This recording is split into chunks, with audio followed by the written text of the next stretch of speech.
Assalamualaikum warahmatullahi wabarakatuh. Alhamdulillahirabbil alamin nasta'in ala umuri wadin. Wassalatu wassalamu ala asyrofil anbiya'i wal mursalin wa ala alihi ajmain. Assalatu wassalamu ala sayyidi ya Rasulullah sallallahu alaihi wasallam.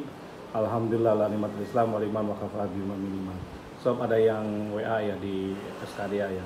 Assalamualaikum Pak, perkenalkan saya Nurman dari Sukabumi. Mohon bertanya Pak, saya gadai mobil dari tetangga saya 28 juta. Ingat hati-hati, gadai mobil sih nggak masalah.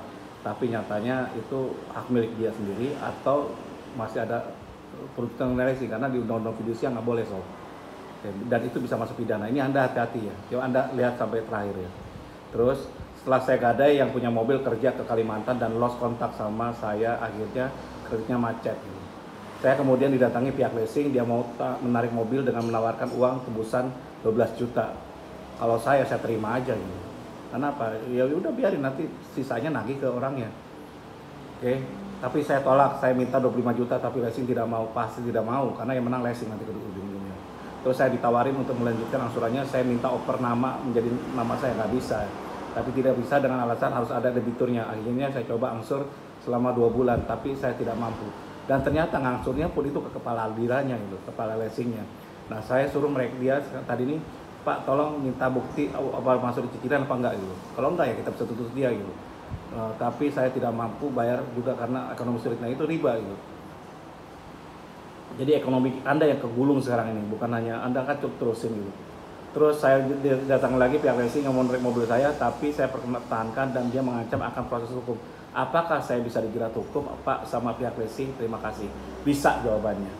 Dan itu bisa masuk ranah pidana pasal penggelapan gitu. Jadi saya jelaskan dulu ya, pasal tentang gadai 1150 KUHP. Perdata yang berbunyi sebagai berikut ya. Gadai adalah satu hak yang diperoleh seorang kreditor atas suatu benda bergerak yang diserahkan kepadanya oleh debitur atau orang lain atas namanya. Jadi atas nama dia, memberikan kekuasaan kepada kreditor untuk mengambil pelunasan dari benda tersebut secara didahulukan dari para kreditor lainnya dengan kecualian untuk mendahulukan biaya lelang, kecuali masuk lelangnya. Biaya penyelamatan benda setelah digadaikan. Jadi itu. Jadi Anda juga harus paham juga tentang gadai ini diatur dalam kalau mau kendaraan masih digadai kan ada proses fidusianya. Anda harus paham tentang Undang-Undang Fidusia pasal 36 Undang-Undang Nomor 42 tahun 99 tentang jaminan fidusia. Pemberi fidusia yang mengalihkan atau menggadaikan atau menyewakan benda yang menjadi objek jaminan fidusia sebagaimana dimaksud pasal 32 ayat 2 yang dilakukan tanpa persetujuan tertulis terlebih dahulu dari penerima fidusia dipidana dengan pidana penjara paling lama 2 tahun. Nah, masuk pidana jadinya. Dan denda paling banyak 50 juta. Jadi itu sob, kenapa saya tidak ingin Anda kalau mau berhutang atau apapun jangan masuk ke pidana prosesnya, itu akan repot gitu. Karena nanti kalau sampai dieksekusi itu kena juga gitu. Jadi agak hati-hati sedikit ya. Jadi dalam hal ini proses gadai menjaminkan barang yang masih dalam proses kredit leasing itu bisa dikenakan sanksi pidana jadi bagi si penggadai. Serta Anda yang penerima gadai dan mengetahui barang tersebut adalah proses kredit leasing, kemungkinan dikenakan pasal 480 KUHP tentang penadahan. Jadi ini bahaya sob. Jadi kena pasal penadahan ujung-ujungnya gitu.